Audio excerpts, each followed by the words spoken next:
Salutations, chers rôlistes. Mon nom est Lord Gundar. Je suis le conteur de la légende des héros.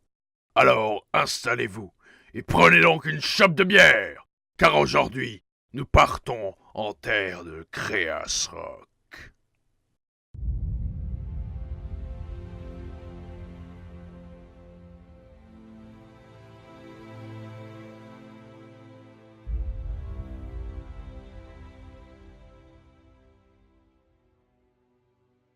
Notre histoire commence à Nordefer, l'un des nombreux villages de barbares qui bordent les plateaux montagneux du pays de Rul. Nordefer, c'est mon village natal, et je le chéris tout autant que les montagnes dans lesquelles il se situe, car un barbare n'oublie jamais d'où il vient. C'est plutôt calme ces temps-ci. D'ordinaire, les clans barbares se battent entre eux. Les autres peuples appelle ça une guerre civile perpétuelle. Mais je préfère appeler ça un endurcissement populaire constant. Malgré tout, il est vrai que cette absence de raid est pour le moins étrange. J'ai quant à moi profité de cette atmosphère pacifiste pour planifier une petite expédition. J'avais décidé d'aller explorer un donjon renfermant une hache. Elle était gardée par une bête à écailles et cracheuse de flammes. Remarque, c'est tant mieux, ça corsera un peu ma quête. Mais trêve de monologue, je dois me mettre en route. L'entrée du donjon se trouvait à une dizaine de kilomètres à l'est d'ici. Malgré cette distance et les rumeurs concernant notre faune locale, je n'eus rencontré grande résistance. Arrivé à l'entrée du donjon, j'avais établi un camp de repli au cas où il y aurait trop de trésors pour un seul aller-retour. Il était temps que j'entre dans ce dédale de pièces sombres et froides, de couloirs remplis de pièges et de créatures entraînées pour tuer. Bon, c'est parti! À l'intérieur, l'air était frais. Des écritures murales se dévoilaient à la lueur de ma torche fraîchement allumée. Serrée fermement dans mon autre main, ma hache à fendre du bois était prête à s'élancer dans le crâne de mes ennemis. Elle m'avait été offerte par mon père quand j'étais plus jeune, et maintenant que j'arrive vers mes 18 ans, elle est trop frêle et trop légère pour être efficace en combat. Soudain, j'entends un grondement qui fait trembler les murs et le sol de la forteresse. C'est très probable que ce soit le dragon. Ou un très gros rat. Pour l'instant, aucun trésor en vue, même pas un seul créos. Maintenant que j'y pense, il n'y a aucun signe de vie, que des squelettes jonchant le sol. Probablement des aventuriers pas assez préparés. Oh! Enfin! Un tournant. Je commençais à me dire que... Son souffle. Pas de doute. Ce n'est pas un gros rat. Je me lance. Passant l'angle, d'un pas décidé, je brandis ma torche devant moi. Elle était là. Le métal de cette double hache d'armes scintillait à la lueur de mon luminaire. Titanesque serait un euphémisme pour la décrire. Posée sur un piédestal comme la pièce maîtresse au milieu du trésor de pièces d'or qui recouvrait le sol. Soudain, une voix retentit dans le fond de la pièce. Au même moment, un œil cristal, vert émeraude, s'ouvrit. Une profonde entaille verticale ornait les paupières de la bête. Elle prononça ces mots d'un ton calme et confiant. « Qui es-tu, jeune humain? Qu'es-tu venu quémander dans ma demeure? »« Je suis venu chercher cette hache et ce trésor, et je repartirai de ce long couloir avec les deux. » Long couloir? Comment tu peux appeler ça un donjon? C'est un tunnel, avec une pièce au fond à gauche. C'est ici aussi, et embrasse les flammes du royaume des morts. Sorti de l'ombre, la silhouette du dragon perdait de l'ampleur. Il était bien plus petit que sa voile laissait transparaître. Il s'élança vers moi, la gueule grande ouverte. Je courus droit dans sa direction, et au dernier moment, je fis une esquive en glissant sous son poitrail. Au même instant, je plantai ma petite hache dans son torse. Je dus tout de même esquiver sa queue qui fouetta le sol dans un claquement sec. Je rejoins alors le piédestal où était posée la hache et m'arma de cette dernière. Elle était plus lourde que je ne le pensais, mais rien d'encombrant. Le dragon haletait au fond de la chambre. Je l'avais sans doute touché au poumon. Sa respiration était aiguë et il se coucha sur le sol. Sa tête se tourna dans ma direction pendant que je marchais pour le rejoindre. Ta mission de gardien de trésor s'achève maintenant. Je levai ma nouvelle hache au ciel afin de lui asséner le coup de grâce. Il faut que tu saches une chose, barbare. Je suis le porteur d'une malédiction et celui qui emmènera mon âme au royaume des morts recevra cette cicatrice. Elle le défigurera pour le restant de ses jours.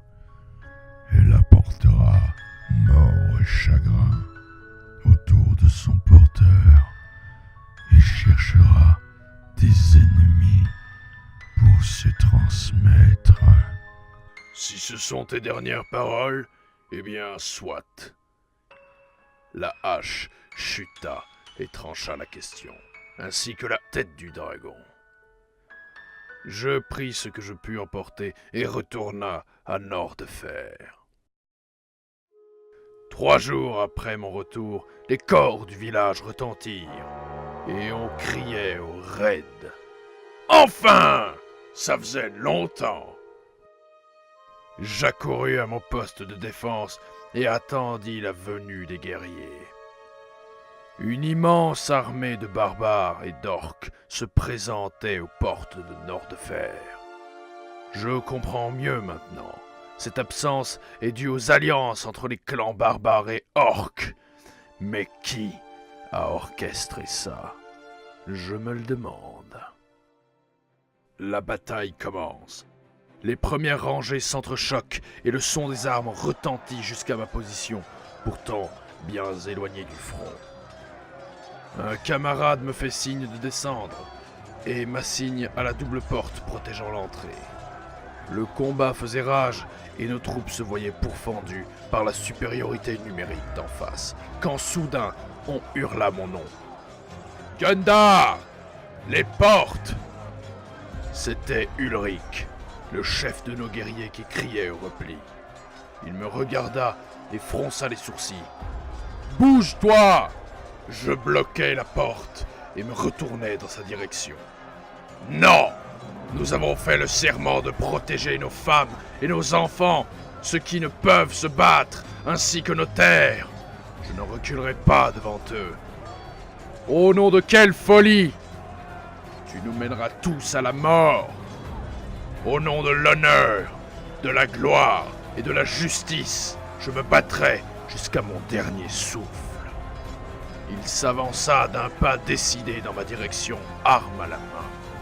Je marchais vers lui à mon tour, la colère sur son visage, la bravoure et le courage sur le mien. Il brandit son épée dans ma direction. Je l'attrapai, puis la déviai afin de laisser place à mon poing qui alla se loger dans sa mâchoire. Il chuta et je posai mon regard sur lui. Le déni face à une personne aussi lâche le transperça, quand un son de corps retentit.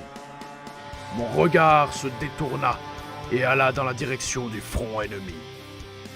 Les traîtres firent une rangée d'honneur, de laquelle sortit un demi-géant d'au moins 7 mètres. Un titan. Je n'en avais jamais vu auparavant. « Qui est le chef de tout ce petit monde ?» cria-t-il. Je posai une dernière fois mon regard sur Ulrich au sol et me redirigeai vers les lignes ennemies.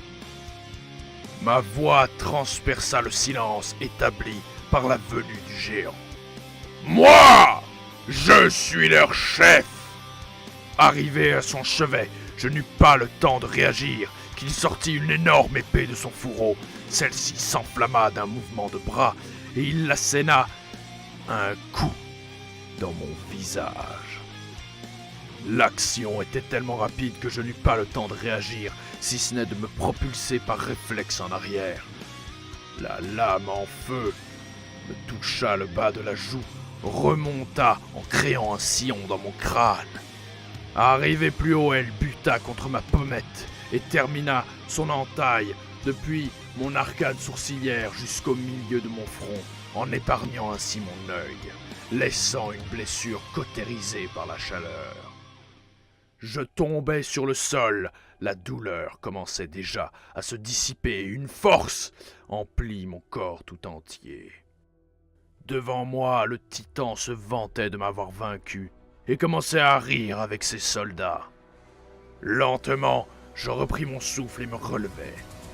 Les troupes ennemies cessèrent de rire aux éclats et j'accourus vers leur chef, qui se retourna et fut pris de panique. Il tenta une autre attaque, mais je l'avais prédit, alors il ne m'atteignit pas cette fois-ci. Je plantai ma hache dans sa jambe, en lui sectionnant les ligaments du genou, puis de l'autre. Arrivé à son flanc, j'assénis un violent coup de hache dans son dos qui le fit baisser à ma hauteur.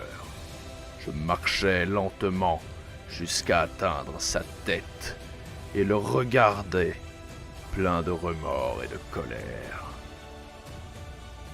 On ne doit jamais sous-estimer un adversaire, et pire que ça, on ne doit jamais toucher aux proches de son opposant. Ces erreurs t'ont mené à la défaite. Ma hache au ciel, sa tête au sol. Ces soldats, pris de terreur, fuirent et nous les poursuivirent. Ce jour-là marqua les esprits et le paysage. Lorsqu'était venu le temps de faire le rapport de la bataille, le conseil du village, soutenu par Ulrich, attribua toutes les pertes alliées à moi et décidèrent de m'exclure du village. Le lendemain, je partis, léguant toutes mes pièces d'or à ma famille et laissant derrière moi une légende. Mon aventure avait vu le jour, mais ce n'était que le commencement. Salut à tous les rôlistes! Petit message en fin de vidéo pour vous inciter à rejoindre la confrérie d'Eldritch si vous voulez suivre mes aventures.